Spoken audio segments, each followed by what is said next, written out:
கேள்வி எண் 1. தேம்பா கூட்டல் அணி என்பதன் பொருள் யாது? வாடாத மாலை. கேள்வி எண் 2. தேன் கூட்டல் பா கூட்டல் அணி என்பதன் பொருள் யாது? தேன் போன்ற பாடல்களின் தொகுப்பு.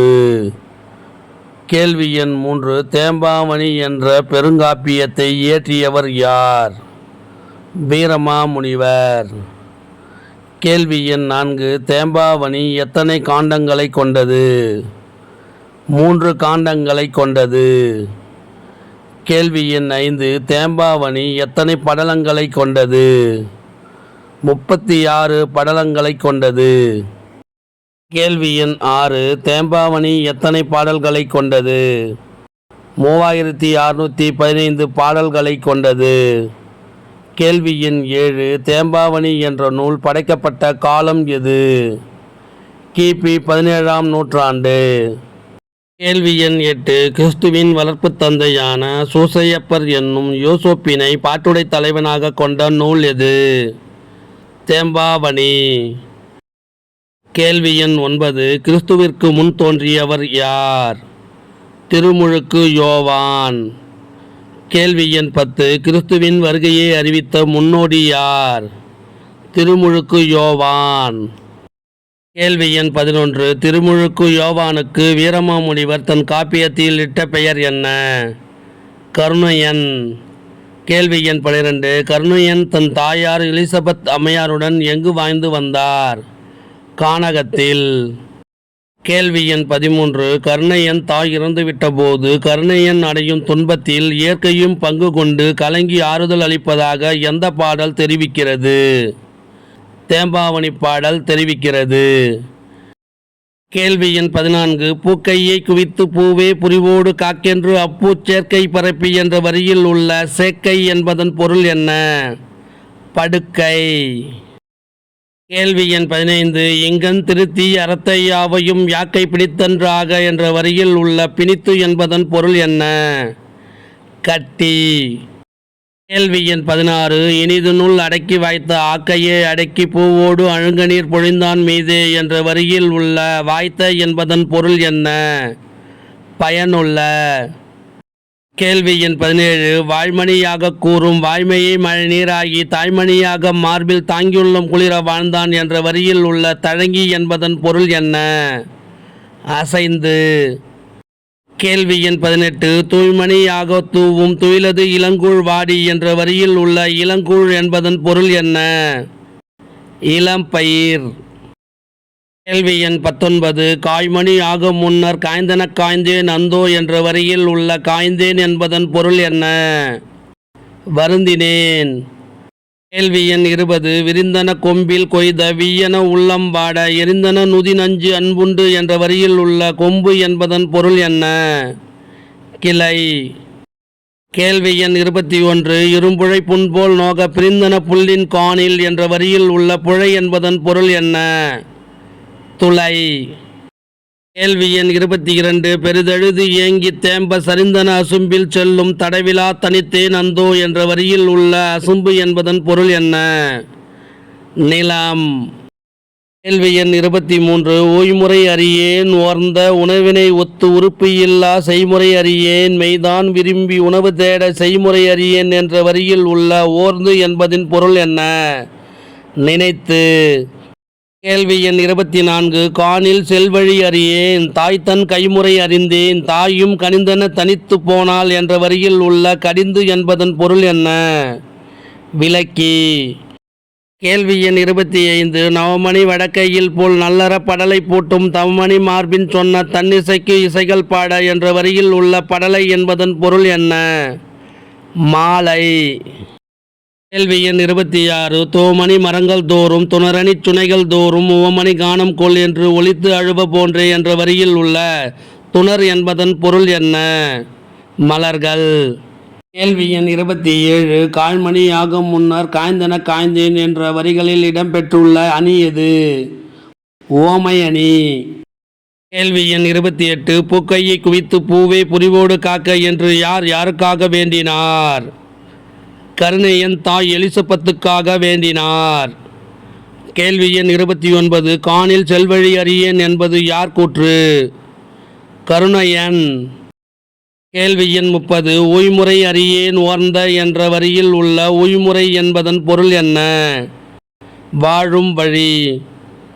கேள்வி எண் 31 ஓமணி காணும் கொள் என்று என்ற வரியில் உள்ள ஓமணி என்பதன் பொருள் என்ன?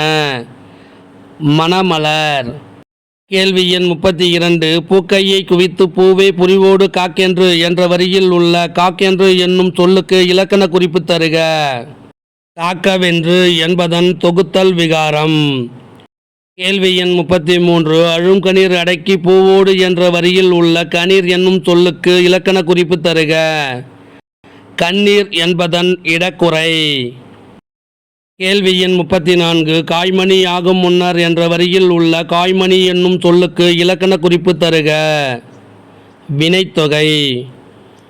கேள்வி எண் 35 உய்முறை அறியேன் ஓர்ந்த என்ற வரியில் உள்ள உய்முறை என்னும் சொல்லுக்கு இலக்கண குறிப்பு தருக. வினைத்தொகை. கேள்வி எண் 36 செய்முறை அறியேன் காணில் என்ற வரியில் உள்ள செய்முறை என்னும் சொல்லுக்கு இலக்கண குறிப்பு தருக. வினைத்தொகை. கேள்வி எண் 37 மெய்முறை அறியேன் மெய்தான் என்ற வரியில் மெய்முறை என்னும் சொல்லுக்கு இலக்கண குறிப்பு தருக. வேற்றுமை தொகை. கேள்வி எண் 38 கைமுறை அறிந்தேன் தாயும் என்ற வரியில் உள்ள கைமுறை என்னும் சொல்லுக்கு இலக்கண குறிப்பு தருக.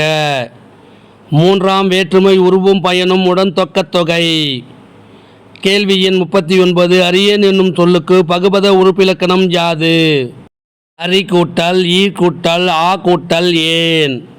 அரி பகுதி, ஈர் சந்தி, ஆ எதிர்மறை இடைநிலை புணர்ந்து கெட்டது, ஏன் தன்மை ஒருமை வினைமுற்று விகுதி. கேள்வி எண் 40 ஒலித்து என்னும் சொல்லுக்கு பகுபத உறுப்பிலக்கணம் யாது?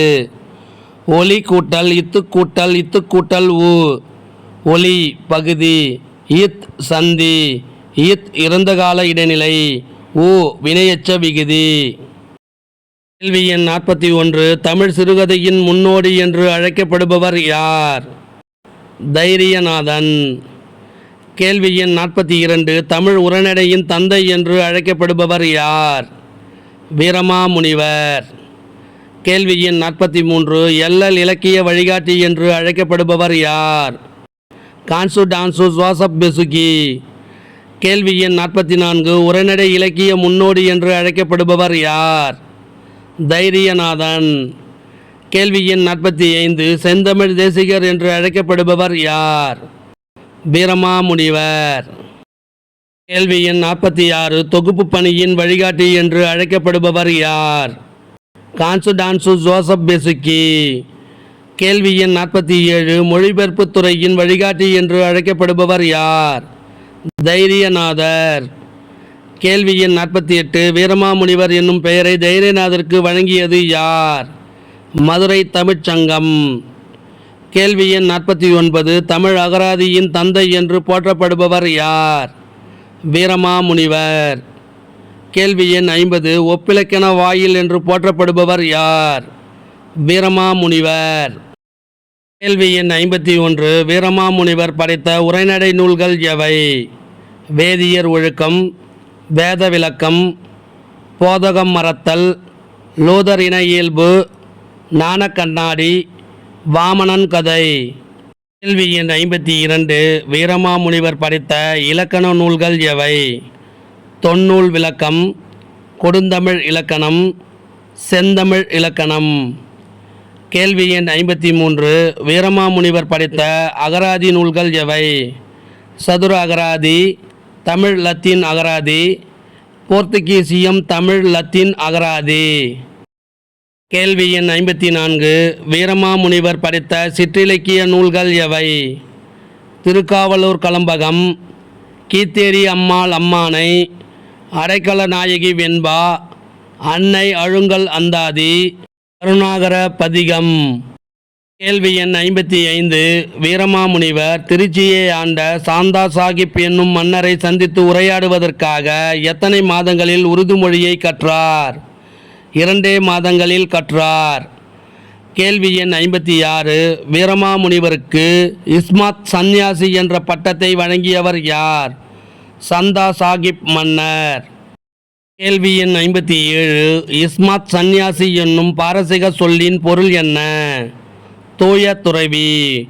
இந்த வினாவிடை உங்களுக்கு பிடிச்சிருந்தா சின்னதாக ஒரு லைக் பண்ண மறக்காதீங்க. தேங்க்யூ.